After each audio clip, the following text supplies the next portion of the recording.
Hi loves, it's Elle and welcome back to my channel and happy Foundation Friday. Today we are trying a brand new foundation that you guys have requested. So before I get started, hit the subscribe button, share this video with somebody you think might like it, and let's do it. Today's foundation is the brand new one from Tower 28.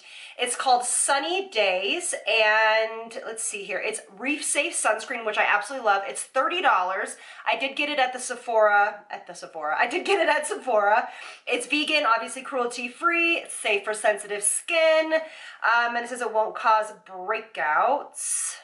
The price point's really nice. So basically what it is it's a natural finish, and it is more of like a tinted moisturizer.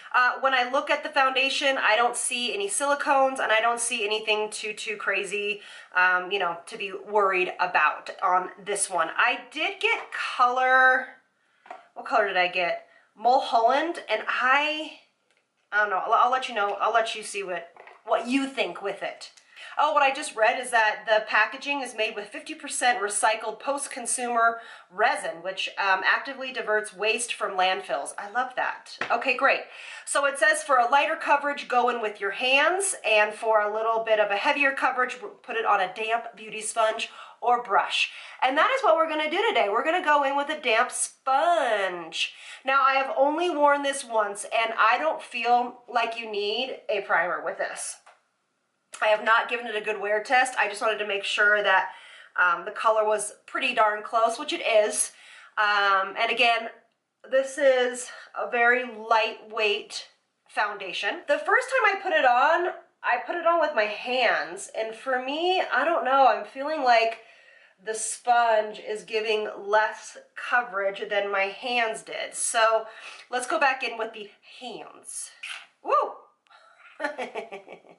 I love this is a really pretty delivery method. Yeah, to be honest with you, I really enjoy the hands better with this foundation. I don't think that the sponge gives it any less coverage. I mean, the hands give it any less coverage. It's a really pretty foundation. It goes on so seamlessly. I'm so surprised that there's not really any dimethicone in here. It has SPF 30, but as you know, we don't rely on our foundation for our sunscreen. So let me just turn this down a little bit. So here it is. This is the foundation. This is one little pass through. You can still see a few of my imperfections, just a little bit, but I think it's really pretty. It has a really nice glow to the skin.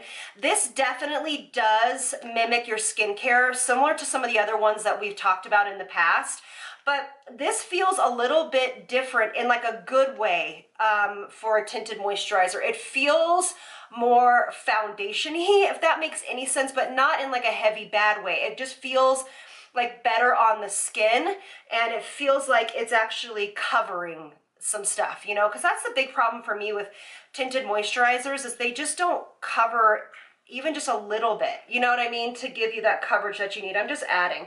Definitely the finish is more natural, which I absolutely love. So if you choose to add glow, you can. If you choose not to, you don't have to. But look at, this is pretty.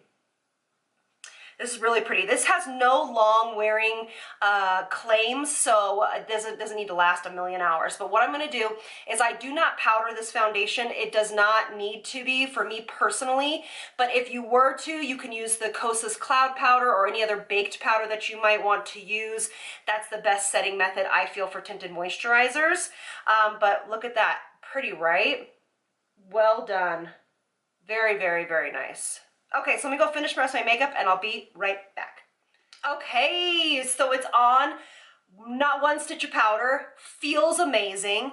Honestly, my concealer is just a touch light, but I think in real light it won't look this way. But I went for bold brows, a little bit bolder lip. But I am loving this foundation. I think it looks absolutely gorgeous. And you definitely could build it up if you wanted to, just a little bit on these areas, because not to a medium coverage or a full coverage, but you definitely can build some of the areas up if you would like. So this is actually a really great formula for someone that wants to wear like a tinted moisturizer, you know, wants to have that feel, but wants to have a little bit more coverage. Like If you just want to throw it on running around and not have to powder, if you have freckles, that kind of thing, but still want to wear something, this is one to definitely look into. So let's go into natural light. All right, so here we are in natural light. I'm so sorry. The wind chimes are kicking up today, but it has a nice like hair blow through this, right? I'm standing in my doorway of the front of my house. Okay, but here it is in natural light. Look how gorgeous it is. I'm obsessed. So far, so beautiful, easy to put on, fast, feels extremely comfortable on the skin, not heavy at all, and I feel very put together, but yet approachable.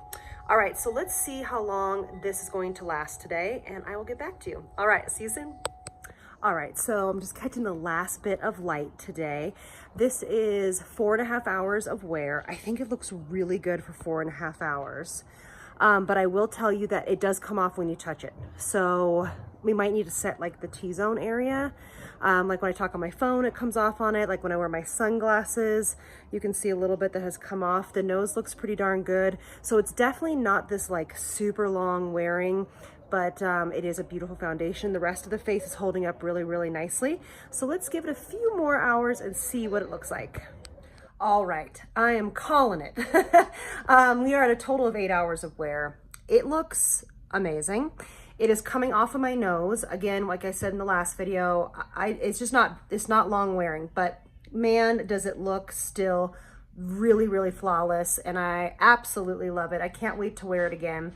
And if you wonder what my lip is that stayed on, oh, that's my husband coming in the door. If you wonder what my lip is that stayed on, it's the Milani, War Satin Matte. I'll put it in the description box, and it's literally the longest lasting lip I've ever worn. So yeah, but anyway, so what are you guys thinking? Do you guys like it? Have you guys tried it? I know some of you guys have, and that's why we wanted to kind of discuss it on long term. But anyway, it's definitely worth it. It's 30 bucks. And the tube is really big. This will last you a long time. So anyway, I think it's totally worth it. I think it's beautiful. I have also been sweating and running around the house, so it's really held up quite nicely for a tinted moisturizer that has no claims of being long wearing and with no dimethicone in it. So what do you think? Let me know in the comment section, and I will see you on the next one. Lots of love from me to you. Bye, loves.